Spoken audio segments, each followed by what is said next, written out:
Ano po ba itong ECCD, Mr. President? It's Early Childhood Care Development Council, Your Honor, Mr. President. Early Childhood Care Development. Care Development. Hindi po ba sa DSW dito, Mr. President? Bakit po napunta kayo sa pag-aalaga ng mga bata? Hindi po bang inaalagaan nyo mga pulis at saka mga bumbero? Bakit po pati bata ang inaalagaan nyo na? Pa po kayong bida, Mr. President. Ang bida ay buhay ay ingatan, droga ay ayawan. Tama po. Yung pong bida, Mr. President, according to our DL Secretary, is not anymore standard. Pero po yung isa. Bakit po? Ang ganda po nito Buhay ay ingatan. Ayaw na po ba nating ingatan ang ating buhay? Bakit ito po inalis nyo? Your Honor, Mr. President, according to our Secretary, they concentrated on the supply interdiction. Hindi na po yung sa consumption. In fact, they were able to reduce the annual consumption from 14 tons and they were able to seize about 6 tons this year. So nag-concentrate sila sa sa supply, pagpigil ng supply, Mr. President, Your Honor. Pero pwede rin po kasi droga ay ayawan, kasangkot na rin po 'yon. Kasi kung wala nang gagawa ng droga, ayaw na po silang lahat. So nung inalis po niyo yung bida, ano pong ipinalit niyo? Kontrabida. Last but not the least to interpolate the measure is Senator Marcoleta, Mr. President. Senator Marcoleta is recognized.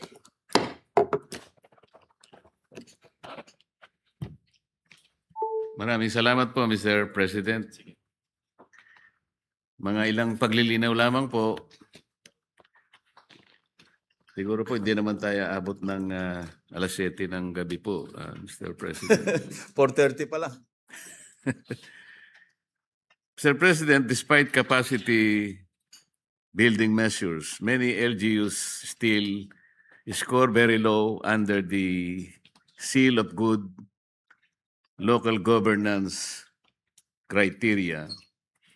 Gusto ko pong malaman, Mr. President, ano-ano po yung mga indicators that are consistently very, very low in their performance nationwide?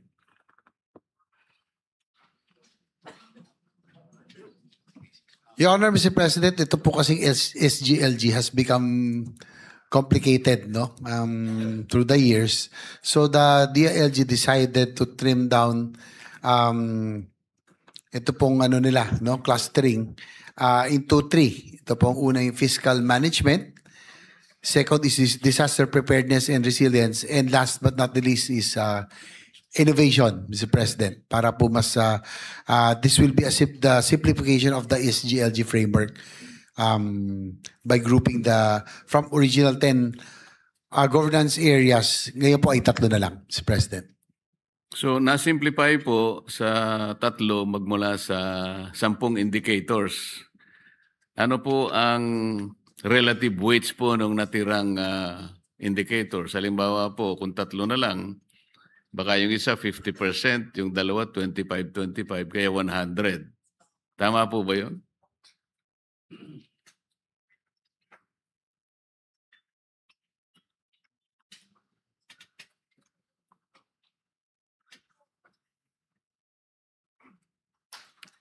Mr. President, they're still finalizing and crafting the final criteria. Wala pa ho at present, Mr. President.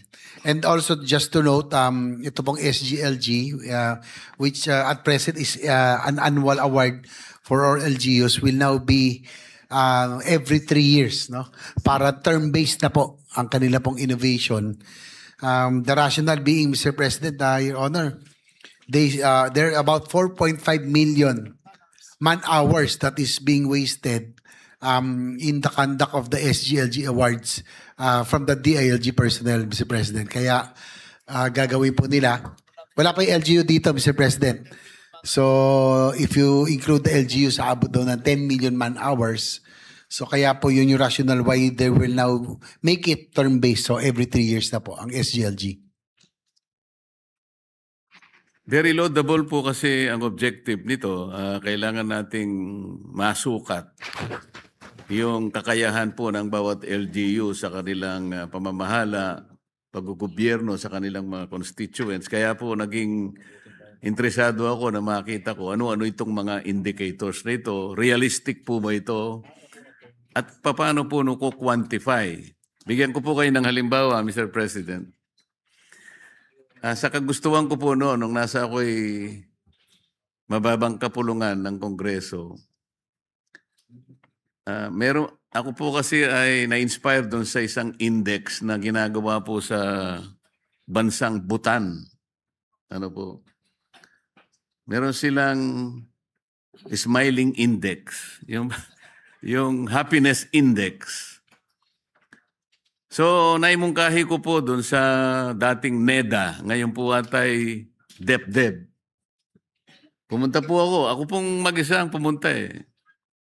Dahil sa gusto ko pong sukatin, ano-ano po yung mga indicators na pwede natin gamitin para lang malaman natin masaya ang isang tao o hindi. Tinawag ko po yun tentatively, Mr. President, na ngiwi o ngiti. Kasi po nakangiwi, medyo mabigat ang kanyang problema. Ano po? Pag nakangiti, medyo masaya yon. Ang ginawa ko po, nagpunta po ako sa opisina ng NEDA. Siyempre po ang NEDA ay mga talagang iginagalang po natin dyan sa paggawa ng mga indicator. Sila naman po ang ating mga national income accountants. Nakipag-meeting po ako sa kanila. Inabot po siguro ako ng mga 2 linggong nakikipag-meeting. Tulungan niyo po akong maghanap ng mga indicators para lang po, meron na po akong mga respondents po na organize ko na po sa bawat probinsya. Tingnan niyo po itong aking bilang ng mga respondents. Kung tama, ang kulang ko na lang po yung indicators. Ako po pinangakuan, Mr. President. Tuwan-tuwa po akong umuwi at alam ko, sabi po nila, in 2 months' time, we will be able to assist you at maaari pa po nating i-train ng konti yung mga respondents po ninyo. Weekly naman po kasi yung gusto kong mangyari. Para sa ganun, halimbawa, sa week na ito, medyo ngiti po yung nakangiti kung masyadong maganda yung pagkakangiti o konti lang ang ngiti o kaya nakangiwi. Napakalaking bagay po kasi doon para nasisiyasat natin kung nakaganap po tayo sa ating mga tungkulin o kaya nakikita nila yung ating araw-araw na pumumuhay kung bumibigat o hindi. Kaya po napaka-interesado sa akin nito dahil hindi po ako nagtagumpay. Akala ko po 2 months lang, naghihintay po ako. Inabot po ng 2 years. Inabot po ng 5 taon. Hanggang sa nakalimutan ko na po, Mr. President. Gusto ko nga po sanang itanong nung budget hearing, kaya lang nakalimutan ko rin po Maganda po ito Pagka nasusukat po natin yung sa governance ng local governments, nagiging guide din po natin kung sino-sino yung nakapagbibigay ng kasiyahan sa ating mga leaders at napapasaya po nila ang kanilang mga constituents. Tama po ba ako, Mr. President? Yes, we are giving honor, Mr. President. Talagang through the years, yung SGLG really created awareness on the different LGUs to really strive and to try to get this award. Parang bragging rights ika nga, pero at least they are improving their ordinance, their governance in the process as well, Mr. President. Napaka-importante po kasi, Mr. President, yung nakapagpapasaya tayo, napaliligayan natin ang mga constituents sa mga programang atin pong ginagawa. Katulad po ng ginawa ng ating Secretary John Vic Remulla, sa aking palagay po ay kailangan po meron siyang commendation dito. Napansin ko po kasi noong January 2025, inalis niya na po yung criteria na dapat po yung nagsusupply ng mga fire trucks. Meron na siyang parang record ba ng performance, 10 to 15 years na siya yung meron siyang record na ganun. Ibig sabihin, kung halimbawa po ay nakapag-supply lang kayo ng 1 year, 2 years, hindi kayo qualified. Kaya po sa loob ng halos 20 taon, napansin po niya na sa Bureau of Fire, 2 lang po ang suppliers, Mr. President. Parang na-concentrate sa 2 sapagkat maaaring ganun po ang mangyayari dahil sila na lang po ang nagsusupply. Pero nung alisin po ni Secretary John Vic yun, lumilitaw po yung mga sumunod na binili po nilang fire trucks, magmula po sa 15 million bawat isa, naging 8 million po. Sa Makatwid, nakatipid po sila ng 7 million sa bawat unit po ng fire trucks. Ito po isang bagay na kailangan pong mabigyan ng commendation ng ating mahal na Secretary. Congratulations, Secretary John Vic.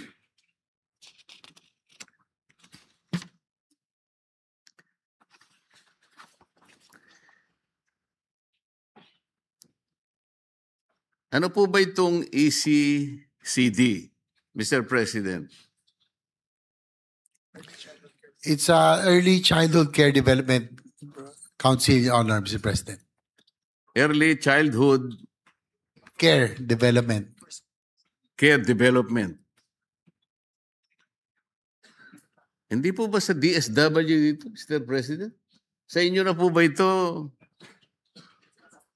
Bakit po napunta kayo sa pag-aalaga ng mga bata? Hindi po bang inaalagaan nyo mga pulis at saka mga bumbero? Bakit po pati bata ang inaalagaan nyo na? Baka po kayo Your Honor, Mr. President, tama po kayo. Dati po ay that was before under DSWD. But since most of the daycare centers are in the LGUs, barangay halls, no, may mga sa barangay halls, so it was transferred to the DILG supervision, Mr. President. Nakabuti po ito, Mr. President. Meron po tayong may bibigay ng mga datos o pangyayari na mula po sa DSWD ay kayo na po ang kumupkup dito sa responsibilidad na ito, Mr. President. Your Honor, Mr. President, that remains to be seen as this will only be implemented this coming May 2026. Ang alam ko po itong ECCD, Mr. President, sa DepEd po ito. Co-chair po ang DILG and the DepEd, Mr. President. So sa Makatwid po, sa pag-aalaga po ng 2 ahensya, DepEd at DSWD, minabuti po nilang ibigay na lang po sa inyo, Mr. President. Tinanggap naman po ninyo ng buong puso, Mr. President. Your Honor, Mr. President, it will be DepEd, yes, DepEd and DILG, since it is stipulated now under the law, under an RA 12199. So, co-chair po talaga ang DILG and DepEd tungkol po sa ECCD, Mr. President. Mr. President, meron pong special provision ngayon doon sa reimbursement ng expenses na kanilang ginasta sa anti-smuggling and economic subversion operations. Bakit po, Mr. President? Why is there a need for reimbursement of expenses, specifically for anti-smuggling and economic subversion operations? Hindi po ba ito'y parte na rin ng inyong ahensya sa usual operations with corresponding budget allocations?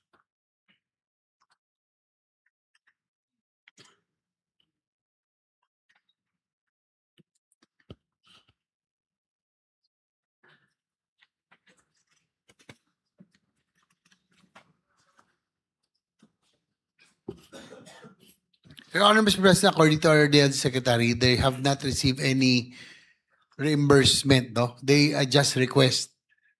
They malaki kasi ang performance na PNP at saka may implement PNP sa anti-smuggling na cigarettes at agricultural products. so nag-aantay ng Additional funding. Your Honor, Mr. President, they are also to add that they are requesting for additional funding because the PNP plays an important role in the anti-agriculture smuggling, anti-agriculture economic sabotage, especially when it comes to Sa economic, may pala rin ito po in the oil and oil and agricultural products. there's oil and agriculture products and even cigarettes. Malaking bagay po yung nagiging papel po ng PNP, in arresting those violators. So po yung so that's why the reimbursement of expenses incurred in the anti-smuggling and economic subversion operations they are requesting, no, so that they can perform better yung kanila pong enforcement capability. Kasi ngayon po, kumukuha sila ng pondo kung saan-saan. So for them to be able to perform their tasks as mandated by the anti-agricultural economic sabotage law, they are seeking for, requesting for reimbursement of expenses incurred, Mr. President.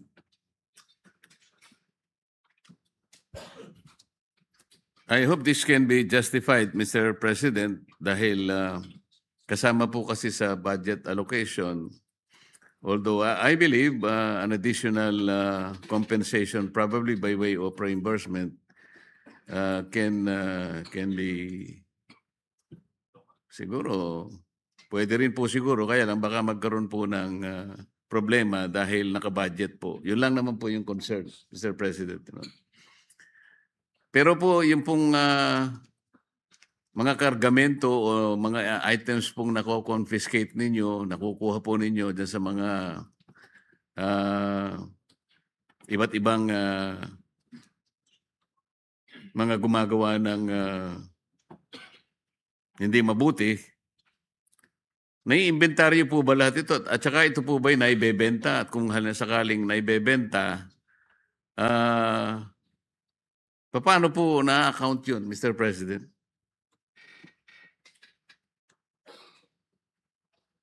At saka legal po ba yung ibebenta po? Sapagkat confiscated items, so mga illegal po yun eh. Yes, Your Honor, Mr. President, those that are seized, no, are turned over to the courts, and the court, it's the court's discretion and disposal, Your Honor, Mr. President. Wala pong naibebenta. Wala po silang I don't think the DIG has that mandate, no, Mr. President. So it's the courts that will have the discretion. Salamat po. Meron po ang DILG na program, kung tawagin po ay Bantay Corruption. Ito po ay na-launch na yata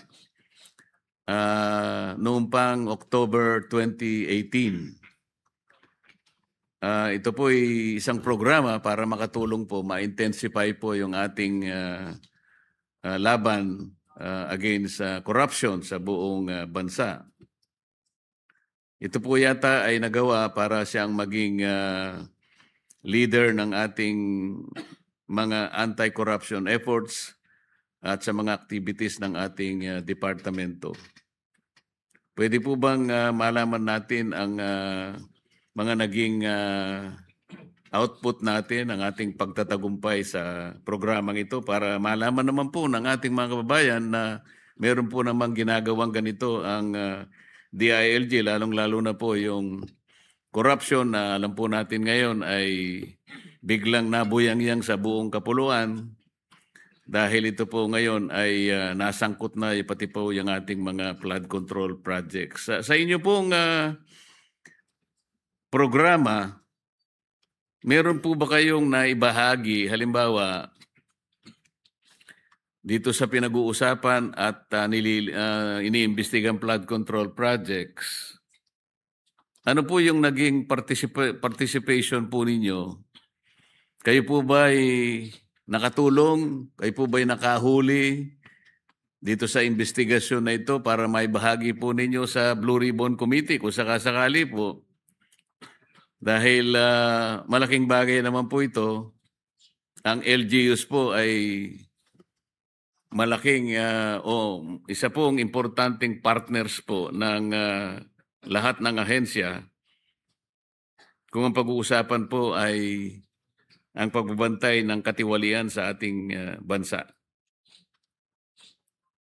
Your Honor, Mr. President, according to our DLG Secretary, they will be now shifting to, they will now be using technologies so as to prevent human intervention, no? Lalong-lalo na po dito nung sumabog po itong floodgate scandal.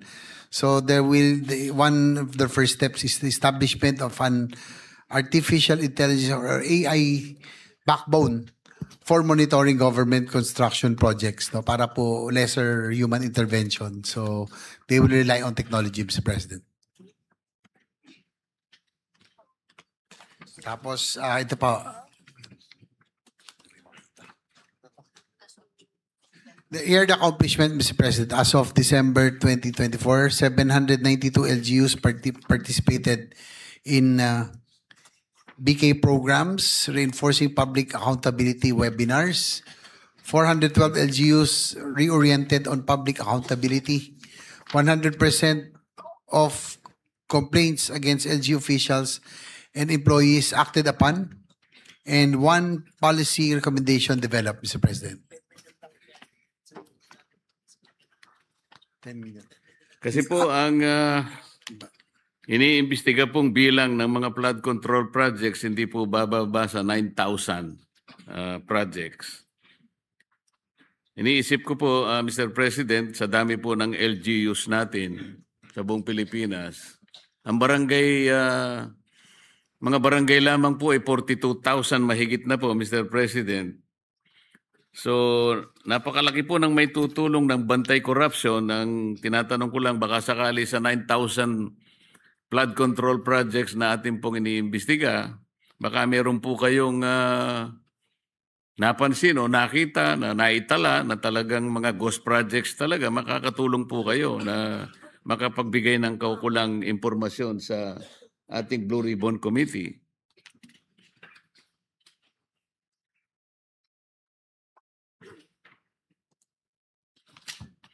Nasaan na yung application na tinitingnan natin ganyan? Mr. President, what happened in the past, no? Because with the advent of with this floodgate scandal, ang nangyari po talaga, unfortunately, there are LGUs that are not even aware of this anomalous projects, no? According to the DLG Secretary. Ito nga po yung napag-usapan natin ditong sa Gasa na talagang isinaksak na lang. So now with all of this, the reforms that we will be introducing this time around by requiring at least a sanggunian resolution or request from the sanggunian or RDC, from the RDC, dapat may RDC approval na po according to master plan, so that yung pong existence or having anomalous projects will be prevented, Your Honor, Mr. President. So we will be having a lot of safeguards, no, as a result of this floodgate scandal, Your Honor, Mr. President. Pero ang ano po ng DLG is really to turn to technology this time again so as not to depend on human intervention para po maging AI driven. So ito po yung kanilang proposal, Mr. President. Napaka-importante po kasi, Mr. President, lalong-lalo na po itong program na ito ay nakabatay pa sa Sustainable Development Goal at tinitingnan ko po ang inyong programa at ang DILG outcome framework pa nga po ay promoting accountable, transparent, participative, and effective local governance Kaya iniisip ko po, napaka-effective ng programa na ito. At inaakala ko po na dahil sa effectiveness na ito, na sana'y nakabahagi man lang kayo doon sa ginagawa ngayon ng ating pamahalaan na talagang usigin natin kung sino man ang talagang pinag-ugatan ng lahat ng ito. At ang inyong programa po ay isa sa makakatulong na maging partner po ng Blue Ribbon Committee, Mr. President. Tungkol naman po sa ating kapulisan, sa kagustuhan po nating maging effective sila, gusto po naming malaman on the average, is the monthly budget allocation for the MOOE ng bawat isang istasyon ng pulis. Magkano po kaya on the average ang kanilang MOOE, Mr. President?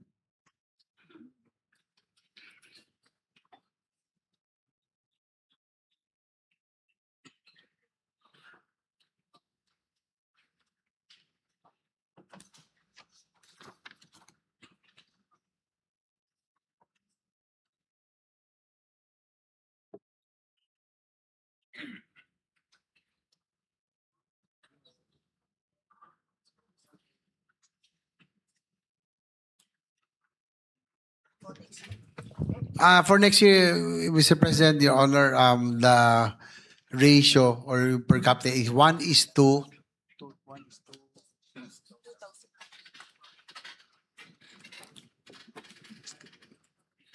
1:2,000, Mr. President.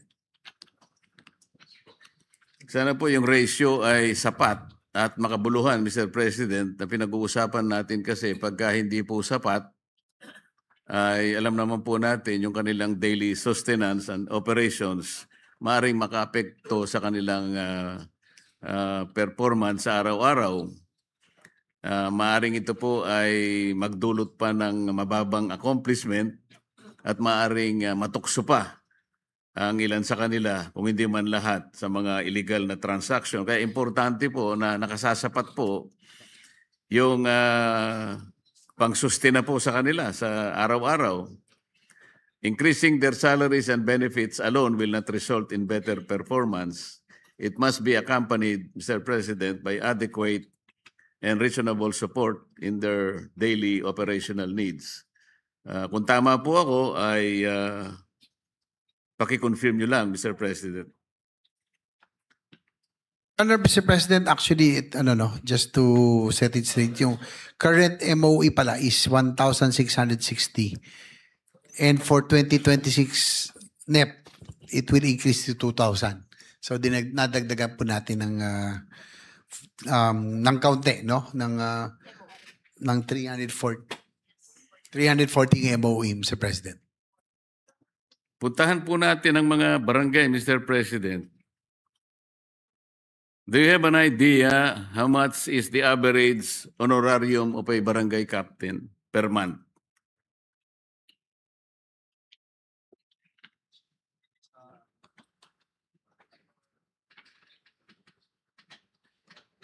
Your Honor, Mr. President, they don't have the data later on, but it depends on the capacity of the barangay, no? Nasa kanila po yun kung ano po yung kaya na ibigay na allowance, no?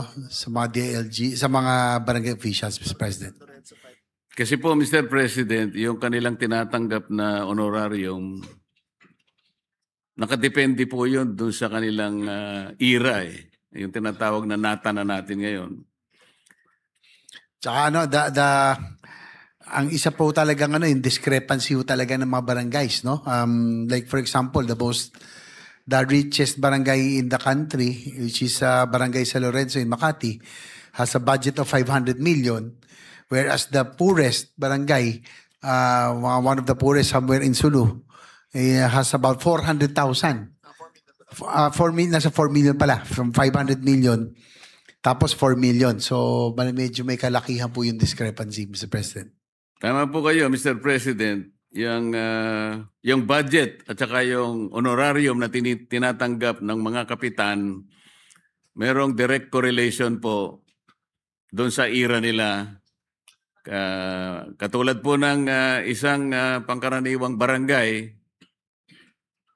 ang tinatanggap po ng barangay kapitan sa isang pangkaraniwang barangay ay 5,000 pesos. Pero po dun sa mga affluent barangays, meron pong umaabot ng 30 to 35,000 pesos per month.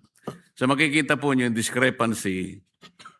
Doon po sa mga tumatanggap lang ng 5,000, ang average po nationwide is only about 7,000 pesos per month, Mr. President. Ang ibig lang sabihin po noon, dito po kasi sa Metro Manila, yung monthly na salary po ng ating mga kasambahay ay naglalaro na po sa 7,000 to 8,000 pesos a month. Sa mga tweed, ang average po na tinatanggap na honorarium ng kapitan ay yun din po yung tinatanggap ng ating mga kasambahay. Pero ang kanila pong tungkulin ay 24/7. Wala naman silang insurance, wala silang GSIS, wala naman silang SSS. Alam po ba niyo kung magkano ang honorarium ng isang tanod, Mr. President? Yung average.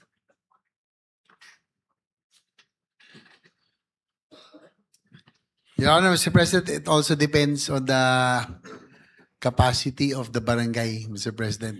900 pesos po, Mr. President, ang average. Kasi po, pinagsikapan ko pong aralin ng konti yan. Nakapag-interview po ako ng halos 1,000 kapitan sa ating buong kapuluan nung ako po ay nasa House of Representatives. Ang average po is 900 pesos per month. Sa iba po mga affluent, merong 2,500, 3,000. So ang discrepancy, ang disparity, talagang malaki po, Mr. President. Alam niyo rin po ba kung magkano ang tinatanggap na honorarium ng miyembro ng Lupon Tagapamayapa?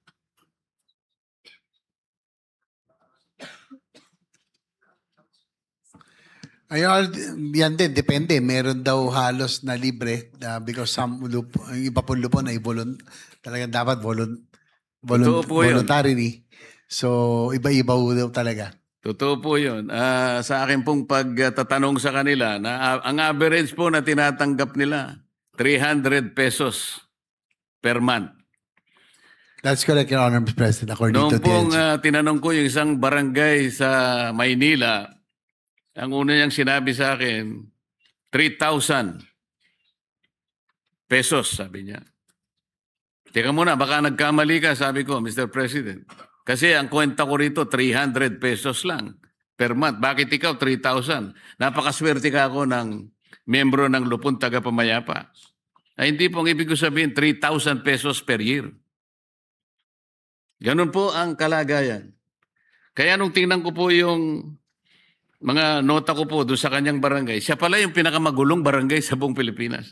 Wala po sigurong gustong maging membro ng kanyang lupon sapagkat kung 3,000 pesos per year, magtitinda na lang po siguro siya ng sago at gulaman siguro, Mr. President. Well, that's Mr. President, that's the sad reality of our workers in barangay, no?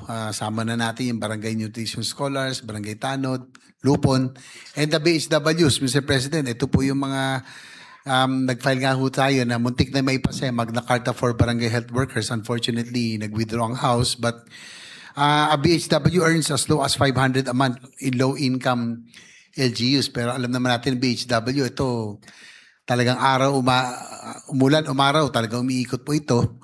We're hoping that we can find a solution. Yung proposal nga natin to make it uniform, mga 3rd to 5th class BHWs na talagang hindi kayang bigyan ng dissenting na compensation will receive about 3,000 pesos at least. Yung first class and yung second class to city kasi medyo magaganda yung kanila pong allowance. Kaya lang ang problema kasi dito yung barangay nutrition scholars, barangay tanod. So, Mr. President, probably we can already look into this if we can, no, yung magkaroon tayo ng Magna Carta for the barangay volunteer workers, no? Kasama na natin base Ws, at ANODS, barangay nutrition scholars at lupon at iba pa. So that it will be standard. Yung ano naman po, yung kanilang at least decente. Yung at least yung kanilang maibigay na, although voluntary nature, at least yung nabibigay naman lang compensation or allowance sa kanila will be at least we can call decent enough, Mr. President. Meron po tayong panukalang batas na Magna Carta for barangay po, pero yun po ay sa aking pagkakaalam nilumot na po sa House of Representatives. Kaya ako po ay meron panukalang batas na ina-address po itong ating pinag-uusapan ngayon. Sana po sa mga susunod na mga panahon ay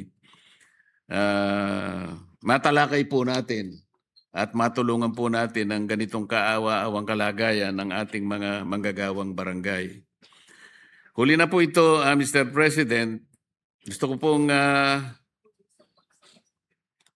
maitanong, napakarami po kasing mga proyekto na ginagawa ang mga barangay. Meron po silang hapag. Ito po ay halina't magtanim ng prutas at gulay. Tama po ito, Mr. President?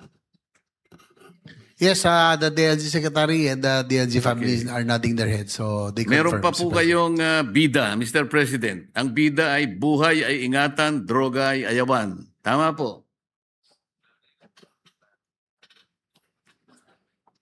Yung pong bida, Mr. President, according to our DLG Secretary, is not anymore standard. Pero po yung isa, Bakit hapag po? po ay, Ang ganda ongoing. po nito Buhay ay ingatan. Ayaw na po ba nating ingatan ang ating buhay? Bakit ito po inalis nyo? Okay.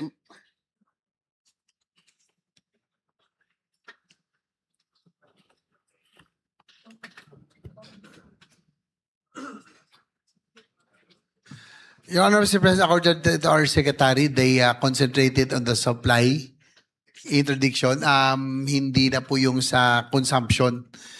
In fact, they were able to reduce the annual consumption from 14 tons to from 14 tons, and they were able to seize about 6 tons this year. So nag-concentrate sila sa ano po, sa supply, pagpigil ng supply, Mr. President, Your Honor.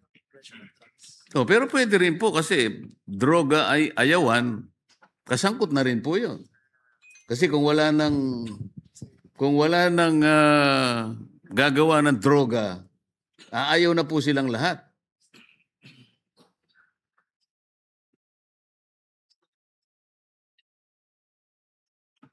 Your Honor, Mr. President, according to the LG Secretary, that yung slogan-based programs is not as effective as yung kanila pong strategy ngayon na talagang yung supply, ang supply po ang putulin.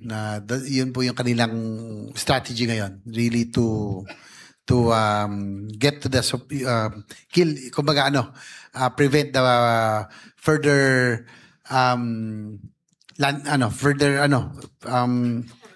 further proliferation of drugs by cutting the supplies off, Mr. President. So nung inalis po niyo yung bida, ano pong ipinalit niyo? Kontrabida.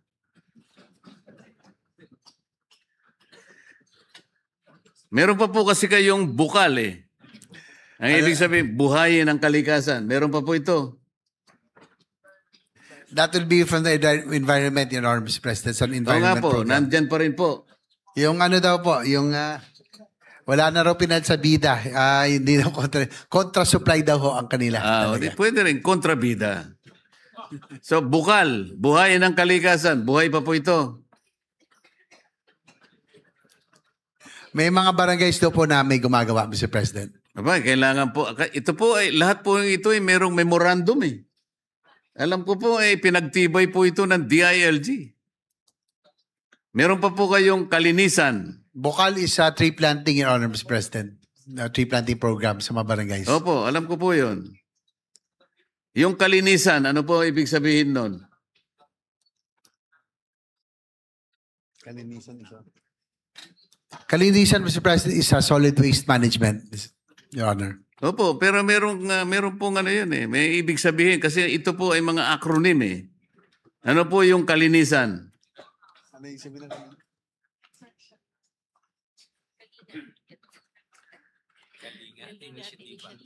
O ako po kasi sinusubaybayan ko yung mga programa ninyo eh. Kalinga at inisyatiba para sa malinis na bayan. Yun po yung nakalagay Tama dito. po. Yan nga po ang kalinisan. Mr. O yung barko, ano po? Meron po kayong barko eh. Barangay Road Clearing Operations, Mr. Ayan. President. Listo sikap. Disaster Risk Reduction Management, Mr. President. Ang layo naman. Listo sikap. Ang layo naman ang ibig sabihin. O hapag kay PBB. Alert. Ibig sabihin daw kasi alert yung pong listo. Sige. Ano po yung hapag katutubo? Alam po niyo, Mr. President, kaya ko po binanggit ito, mga importante pong mga programa na kung itataguyod po, lalo na po yung hapag, halina't magtanim ng prutas at gulay. Mr. President, Mr. Chair, iimbitahan ko po kayo minsan sa aking bahay. Doon po sa paligid noon, makikita po nyo, meron po akong tanim eh. Every 3 days or 4 days, nakaka-harvest po ako ng okra, ng talong, kamatis at konting sili. Totoo po ito, nagkamali lang po ako, dapat na nalitrato ko po para sa ganoon na ipakita ko sana sa inyo. Importante po lalo na ngayon na talagang hirap na hirap po tayo, napakaraming mga kababayan nating naghihirap. Kung may taguyod lang natin yung programa na yun, kahit na yung hapag lang na yun muna, ang laki po ng may tutulong. 42,000 or more barangays in the country. Kalahati na lamang po doon siguro yung mga pagtanim, may taguyod yun. Ang laki pong may tutulong, contribution sa ating food sufficiency program, Mr. President. Yes, Your Honor, Mr. President, the DNG Secretary has committed that that this will be integrated, Your Honor, Mr. President. Talagang they will implement this very important program, Mr. President. Maraming salamat po, Mr. President, sa oras na ibinigay niyo sa akin. Maraming salamat, Mr. Chair. Maraming salamat din po, Senator Marcoleta. Yeah, session suspended.